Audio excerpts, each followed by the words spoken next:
why generalized Feng Shui should not be done for 2022.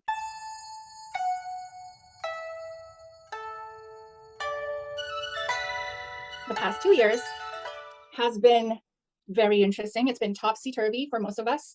For many of us, we have to reinvent ourselves, re-strategize, rethink what we're doing and how we're doing it. Because the past 2 years have been so unprecedented that most of us don't have the luxury of taking too many more hits next year. Even for the ones who have Feng Shui, and I have to say, those who are in my annual training or those who have taken my certification course, there have been lulls, but there have also been wins that I am seeing happening as well. So while the last 2 years have been challenging for most of us, it doesn't mean that there were no opportunities. It doesn't mean that there can't be prosperous energy that we can optimize on. Right now we're in December 16th, 2021. If you look back to the last 2 years, even just in your own life, right? It's always good to take stock. What has worked? What hasn't worked? The ones that have worked for you, maybe you can keep doing it, or maybe retweak the strategy and make it work even better. But the things that have not worked, maybe it's time for us to let them go. And sometimes we can be a little bit stubborn, because even though the things that has not worked, be it a situation or a person or a mindset, has not worked, it's still familiar to us. And the familiarity can be a false sense of security. That false sense of security can actually keep us stuck, especially if what we've been doing is not working. Now, taking that into the Feng Shui container is me asking, especially those of you guys who are still not practicing classical Feng Shui, you're still doing generalized Feng Shui, you're still trying to figure out Feng Shui from a book or from a 400-word online article. How is that working for you? So there's a bit of a tough love here. Those of you who are new to me or who have not gone too deep into classical Feng Shui, stick with me, because this is the video that you don't want to miss. Those of you who have followed me either in my annual online training or you've taken my certification course, still watch this video. Hopefully you'll still get nuggets from it to reinforce that which you already know. Most of you at this point, you're probably seeing a lot of articles or even books talking about this chart here, which is the annual energy for 2021. How many of you guys have seen recommendations based on this chart? Give me a yes, I've seen it, yes, or a Y, whatever it is you want to put it. While it is not incorrect that this is the Feng Shui energy for 2022, it does not mean that you do your Feng Shui merely based on this chart. Okay, if you guys have not seen it, then you have not been exposed to Flying Star Feng Shui. This is more of a Flying Star Feng Shui method. In Flying Star Feng Shui specifically, actually real Feng Shui, real classical Feng Shui, takes in not just the direction. Okay, obviously here you see southeast, south, southwest, west, northwest, and so on and so forth. But true classical application, classical Feng Shui application, should also take into consideration the time factor. So this that you see on the screen being the chart for 2022, what does that really mean? You see the southeast has the number 4, the south has the number 9, the southwest has the number 2, the center has the number 5. It looks like Sudoku, and you're like, okay, Safrina, I don't know Flying Star. What the heck does this mean? If you want to Google Flying Star chart for 2022, you're going to see, like I said earlier, you're going to see a lot of recommendations, so-called experts telling people how to Feng Shui their house for next year simply based on this chart. And that is just half the story. Why? Because there is no way, absolutely no way, that all the millions and billions, maybe even trillions of households in this world gets to be Feng Shui the same way. How realistic, how logical is it? If you really think about it, how is it possible that all these homes in the world following this chart needs to Feng Shui their home the exact same way? So if you're seeing a book or an online article or a Feng Shui practitioner that merely bases recommendations on this very simple chart, then you know there's more to it.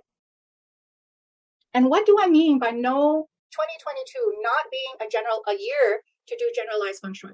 If you look at this chart, let's stick to this chart for now. If you look at this chart, the number 5 is in the center.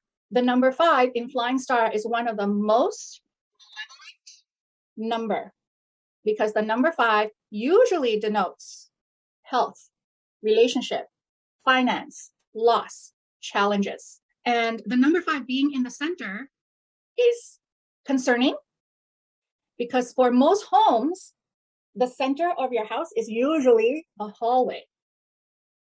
It is usually high traffic. And I've said this many times, Feng Shui is not just about putting things. It's also about how you use a space. So your hallway can be completely decluttered, but if it gets a lot of foot traffic, because for most of us, you need to pass the hallway to go into the kitchen. You need to pass the hallway to go into the bedrooms, and so on and so forth. And if the center in every space is afflicted and it is high use, and the annual energy being one that is afflicted, then we all need to watch out. But some homes would be able to withstand the central affliction more than other homes. And vice versa, some homes will get a double whammy from this 5 in the center compared to other homes. Now, those who have watched any of my videos, tell me what makes the difference between the severity of how much number 5 will afflict or will impact a house.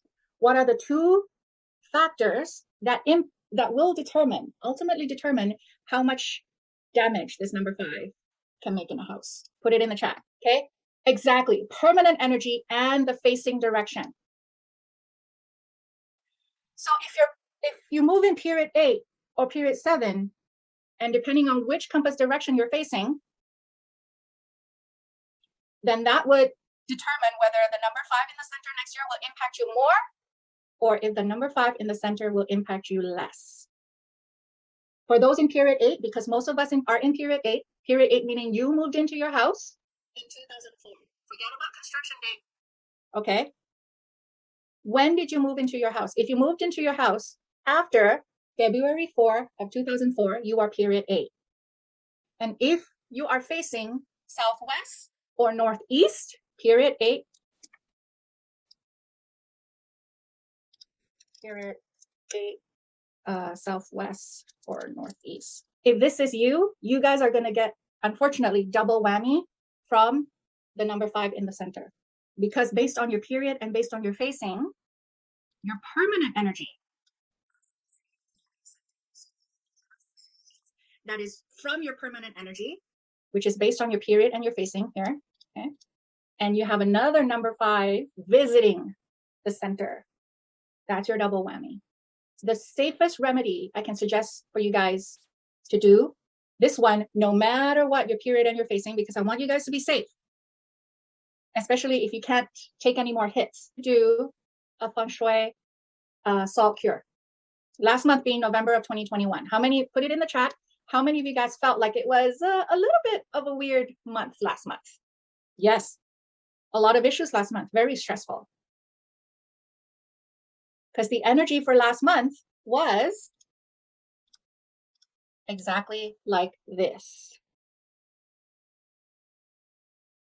So if the energy that is like this, with the 5 in the center, is only visiting for a month, and you're already starting, and you already saw how that number 5 in the center for the month has kicked up a lot of stress for you, that's a sign that you need to really be prepared for 2022. Because this energy that you see on the screen here is going to stay for the whole year. And I'm not here to panic you. I'm here to prepare you. Don't spin out. I'm giving you a big tip right here, which is the salt cure. And those of you who have double whammy, for instance, your period 8 facing southwest or northeast, those of you who have double whammy, you need 2 salt cures. And then now this annual energy with the 5 in the center, since we're now in December, is starting to take hold. Which is why I do my annual Feng Shui thing, right? My annual Feng Shui training. I do it every year with you guys in October, right? Those who registered, because I wanted to give you guys enough time to prepare for next year, specifically. Now there is, one of my students shared a YouTube video about a pretty big YouTube channel. Granted, she did say she's not a Feng Shui practitioner. Her channel is more of an interior decorating channel. But she said she followed a master who told her for next year, we have to put more earth in the center. Those of you who know Flying Star, just hearing this, someone says, a Feng Shui master says to put more earth, more browns in the center for next year. What do you think will happen? For those of you who don't know why people are semi-freaking out in the chat, it's because, I think it's this one here. Okay.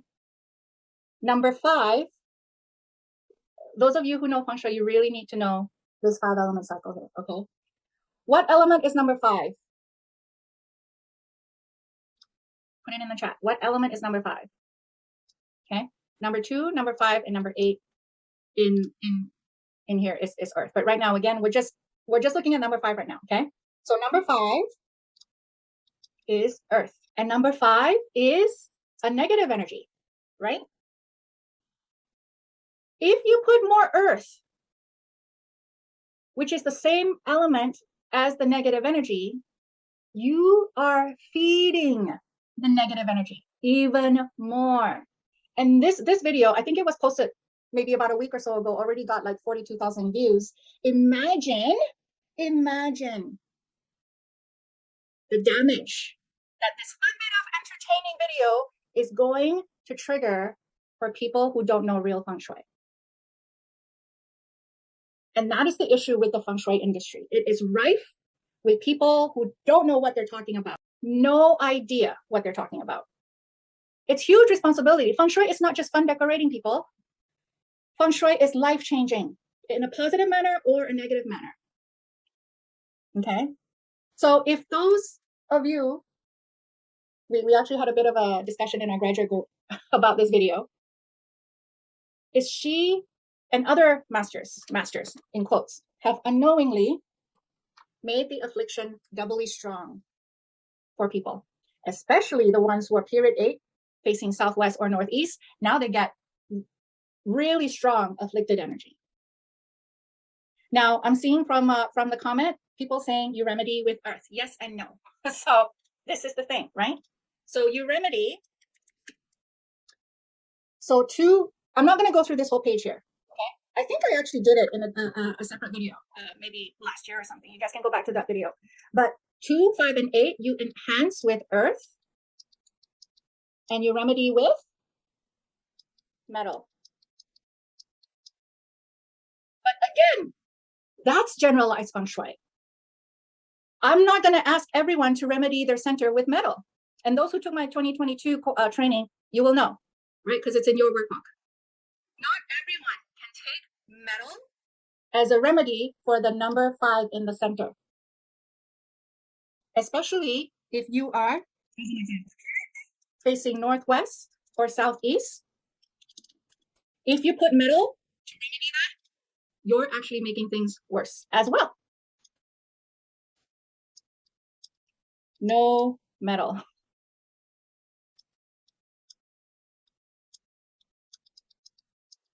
Why? Because the permanent energy of your home, sorry, not period 9, period 8. Because the permanent energy of your home, which in this situation, if you're period 8 facing northeast, or if you're facing northwest or facing southeast, the permanent energy of your home, if you put more metal, you're actually going to be trigger more illness, more losses, more stress. Again, going back to the topic of this live stream, 2022, especially for those of you who cannot afford to take any more surprises, big surprises. Okay, I mean, in life, we all have ebbs and flows, right? But you don't want the big dips. If you can't afford to do that next year, you should not be doing generalized feng shui. For those of you, if this is new to you, is it starting to make sense though? Let me know. I know it's very confusing. And that's why real feng shui is not mainstream, because there's so many different layers to look at before you even figure out what element you need to put in a certain area. But you guys understand why you should stop watching these videos or should stop reading these articles that only give generalized feng shui. Jennifer's got a question. How do I know my period? I have a very, I believe I have a video on that on YouTube as well. You can look that up. And that's just me looking at the number 5. The next direction that we need to watch out for next year is the West, which has the number 7. The number 7 in Flying Star means loss, competition, health issues, jealousy, office politics, backstabbing. And number 7, for me, between 7 and 2, and there's some differing opinions here, but I am basing my opinions on my observations as well. Just like how my grandmaster wrote his textbook based on his observations, okay? Of the 9 numbers, we've already talked about the number 5 being no good, right? The number 2 is also generally considered as no good as well, negative.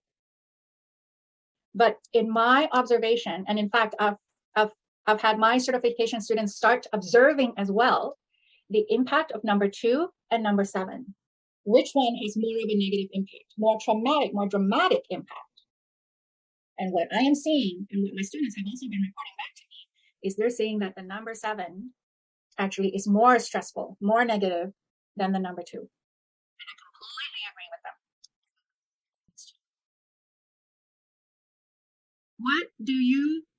What is the remedy for number 7? If 7 is your kitchen, your front door, your bedroom, again, you can put a salt cure. The salt cure is the safest remedy because with the salt cure, you don't really need to look at elements. You can put the salt cure in the center and in the west, no matter what your period and your facing is, because the salt cure is there to only absorb negative energy. It doesn't absorb the positive ones. It leaves the positive energy for you to absorb, but it will absorb the negative energy on your behalf. If you want to remedy the number 7, what is the element of number 7 in Flying Star Feng Shui? The element is metal. 6 and 7 is metal, but right now we are looking at number 7, right? You enhance 7 with metal, but we don't want to enhance 7 because 7 is no bueno, it's no good, right? And you remedy that with water. Okay, you remedy with water.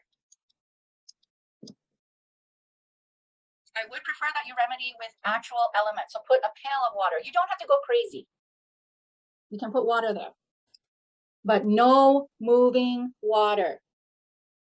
Absolutely no moving water.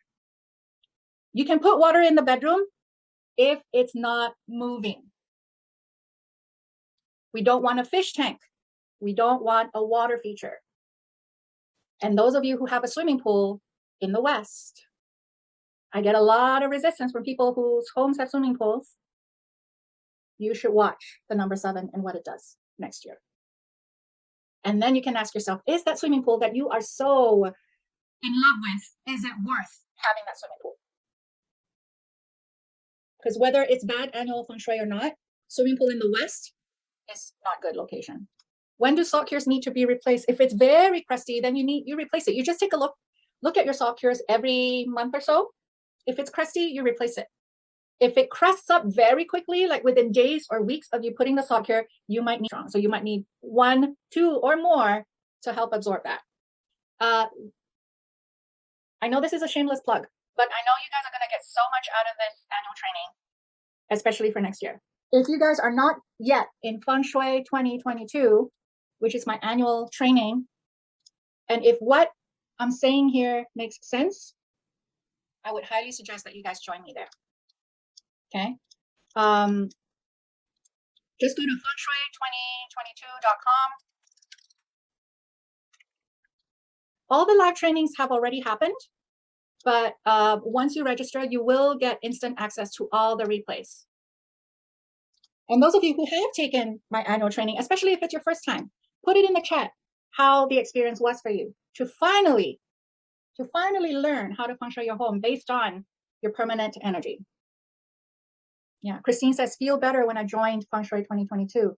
Katya says, it is not a confusing process anymore. Everything makes sense. I feel protected. Yes. Imelda says, the annual training is very enlightening and avoids making too many mistakes. Plus, how much do you guys love the Facebook group? I love the Facebook group. It is people who finally get the language of Feng Shui. Lucia says, it's awesome. Katya says, I do. I love it. Christine says, love it so much. Learning a lot. Every question that people post in the group after they go through the 2022 content, they're all great questions. Jean says, I am new, great experience. I have done the Western School of Feng Shui. This is different. Yeah, love the Facebook group. Absolutely.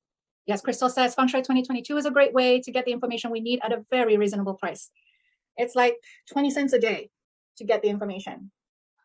If you would have, it is $108, but if you break it down, it's divided by 365 days. It's 20 cents a day to get that info and the support. The best way for broad idea, your first baby step into classical Feng Shui is to join me in Feng Shui 2022, which is my annual training. Again, you guys have missed, if you haven't registered, you have missed the live training, but you get all the replays and you get the Facebook support. So once you go through all the video recordings and you go, you work through the workbooks and stuff, if you have any questions, you have the private Facebook group to ask your questions. And I am, you'll get support for as long as there are still questions in there.